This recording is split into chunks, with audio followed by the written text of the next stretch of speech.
Okay, how's it going, everybody? I hope you're all doing well. Okay, well, so in this episode, I thought I'd try to say something about the ancient Greek god, Gaia, and the mythology around her.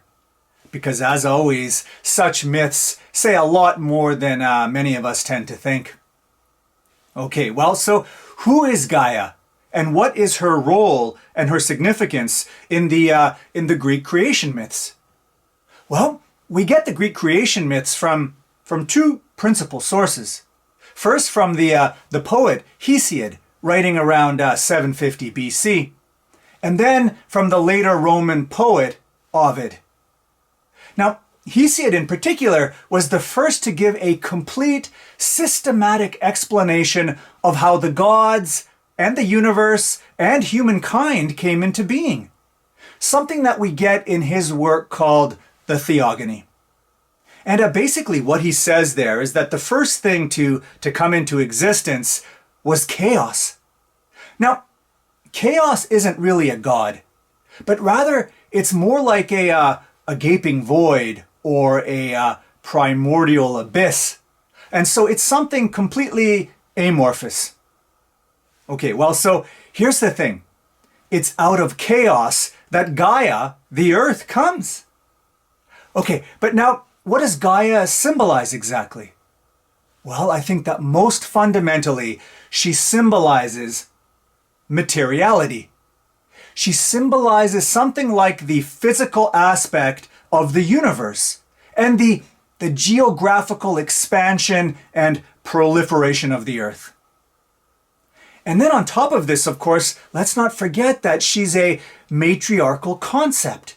That's to say, she's mother of the earth. The earth, a place of fertility and fecundity and creation. From her bosom, the bosom of the earth, springs all things, including, by the way, all the other gods to come. Okay, so notice something interesting then. Notice that the ancient Greeks began the genesis of nature with a feminine entity. For them, there is the clear primacy of the female in the first stage of creation. Okay, but let me get back to this idea of creation, because it's important, I think. So it seems to me that what Gaia is the ultimate expression of creation. She's the ultimate expression of bringing things into existence. Like I said, aside from chaos, she's the maternal progenitor of the entire cosmos. In this sense, then, as the principle of fertility and generation, you might say that Gaia is fundamentally at odds with destruction. Although admittedly, like most things, she's also marked by a kind of ambivalence, to be sure. But I think that fundamentally, she's life-giving, not life-denying. And what she goes on to create, to give birth to, is actually a testament to this. I mean, think about it. Following her own emergence, she immediately goes on to give birth to children who personify the fundamental shaping and arrangement of the environment with which human beings will live and thrive, such as the sky and the mountains and the sea and the oceans and, of course, the sun. And not only all that, but she also creates certain gods which both symbolize and will go on to contribute to order and moral harmony. Again, things which will prove to be absolutely beneficial to human beings. So, to sum up then, I guess what I'm trying to say is that not only is Gaia the source of all being, but in her ordering and formation of the basic physical features of the world, she brings into existence the conditions for what we will eventually call a real home in which to live. Actually, you know what? Speaking of home, this makes me think of what it is these myths are actually for, or what purpose it is they serve exactly. Now, I know that there are many theories out there about the function of myths. Like for example, myths serve to offer a cause of something in the real world, and so on. But one theory and one thinker that comes to mind, one that seems especially relevant here actually, is the historian of religion, Mircea Eliade. So, hear me out. So one thing that Eliade claims is that myths serve the purpose of something like the retrieval of a sacred past for present revitalizing purposes. Well, that sounds like a mouthful, so what does it mean?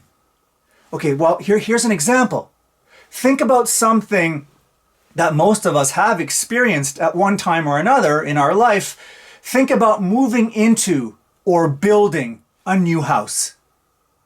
Now, to incorporate mythical thinking into that new move and endeavor can be transformative.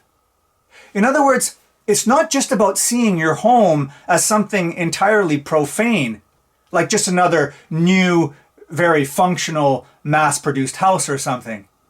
No, for Eliade, to think mythically about it is to imbue it with the very beginning of creation when Gaia furnished the earth. In other words, what's involved in moving into a new place is really undertaking the creation of the entire world that one has chosen to inhabit. It's to imitate the God's work, and so to give what you're doing a vitality and a sense of power and grandeur and freshness that act had so long ago in a mythical time.